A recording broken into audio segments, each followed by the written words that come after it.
In today's video, I'm going to teach you how to set trailing stop loss in Ctrader.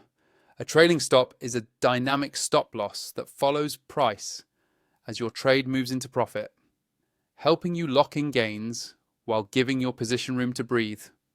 It never moves backward against you, and if price reverses enough to hit it, your position is closed automatically. Here's how to set it up clearly and confidently. First, launch Ctrader and make sure you're logged in and connected to your broker. Give the platform a moment to load your symbols, charts, and account data so everything is up to date. Next, go to the Trade tab. This is where you'll see your open positions listed, along with details like symbol, size, entry price, and any existing stop loss or take profit. Locate the specific open position you want to manage. If you prefer working from the chart, you can also select the position directly from the chart panel where it's displayed. Now right-click on your open position to bring up the context menu. This menu gives you quick access to all the key order management tools without digging through settings. From the context menu, choose Trailing Stop. This tells Ctrader you want the platform to automatically update your stop as price moves in your favor. You'll be asked to choose the trailing stop distance. This is usually set in pips.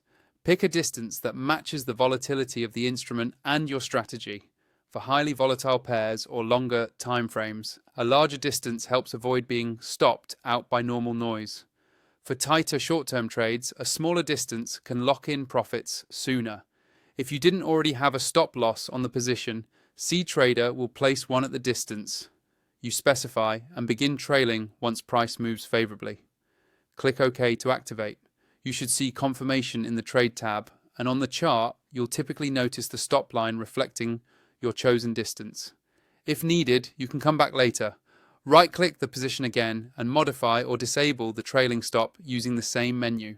From this point on, the stop loss will move automatically as price advances in your favor by at least the trailing distance, and it will hold steady during pullbacks.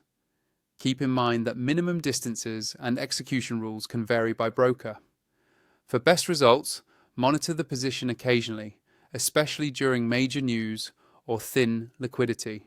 If you're new to trailing stops, practice on a demo account first to get comfortable with how the stop behaves in real time.